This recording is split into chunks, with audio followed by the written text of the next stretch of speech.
নমস্কার বন্ধুরা, আমাদের চ্যানেলে স্বাগতম। ডিএ নিয়ে একটা গুরুত্বপূর্ণ আপডেট। তো বন্ধুরা, ডিএ সংক্রান্ত গুরুত্বপূর্ণ আপডেটটি আলোচনা করার আগে বলে রাখি, যে সকল বন্ধুরা আমাদের চ্যানেলে নতুন, আমাদের চ্যানেলের পাশে সাবস্ক্রাইব বাটন, সাবস্ক্রাইব করার পর পাশে যে বেল আইকন সেটি প্রেস করবেন, লেটেস্ট ভিডিও আপডেটগুলি সবার আগে পেয়ে যাবেন। দেখে নেব আজকে ডিএ সংক্রান্ত গুরুত্বপূর্ণ আপডেটটি। কাজ চলছে।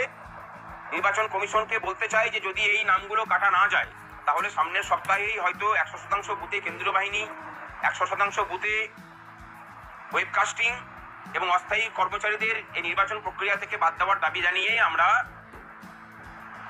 হাইকোর্টের দ্বারস্থ হব। অস্থায়ী কর্মচারীদের কাজ দিতে আমরা আপত্তি, যে সরকার স্থায়ী নিয়োগ না করে প্রশাসনকে যে অচলাবস্থা তৈরি করেছেন এখন সেটা ধরা পড়ছে। আমরা চাই অস্থায়ী কর্মচারীদের স্থায়ীকরণের কাজটা করিয়ে পরে তাদের কাছ থেকে স্থায়ী কর্মচারীর মতো ডিউটিটা সরকার নিক। এই কয়েকটা কথা বলার ছিল। সামনের সপ্তাহে আমরা আবার আপনাদের সামনে মুখোমুখি হব এবং তার সাথে আমরা সময় চেয়েছি, কবে সময় দেয় দেখি, না হলে পরে আমরা যে কোনো দিন আপনাদেরকে জানিয়ে দেবো যে আমরা কবে নির্বাচন কমিশনে যাচ্ছি।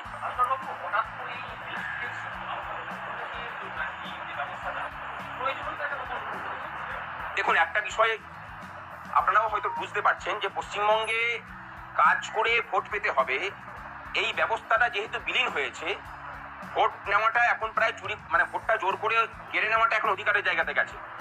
সংগ্রামী যৌথ মঞ্চ মনে করছে যে অন্যান্য বেশি শক্তিহীন না হয়, ভোট চুরিটা যদি বন্ধ না করা যায় তাহলে পশ্চিমবঙ্গে উন্নয়নের পথে ফিরবে না। এই জায়গা থেকেই আমাদের এই প্রচেষ্টা।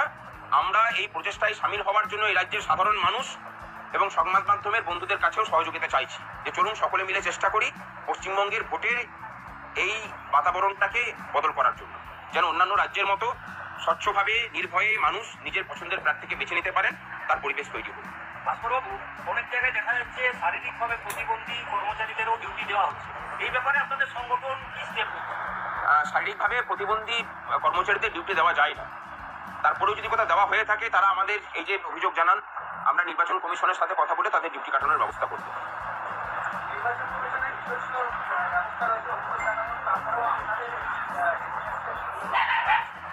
আমি একটা কথা শুধু বলি যে সিভিজিল অ্যাপ কেন্দ্রীয় নির্বাচন কমিশনের দ্বারা এটা করা হয়েছে।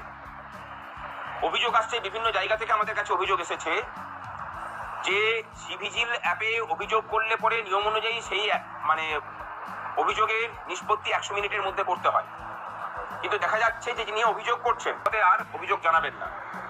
এই পরিস্থিতিতে এই বিষয়টা দ্রুত ছড়াচ্ছে এবং মানুষ অভিযোগ জানাতে ব্যবস্থা। আমাদের এখানে সমস্ত পরিচয় গোপন রাখা হবে অভিযোগকারী।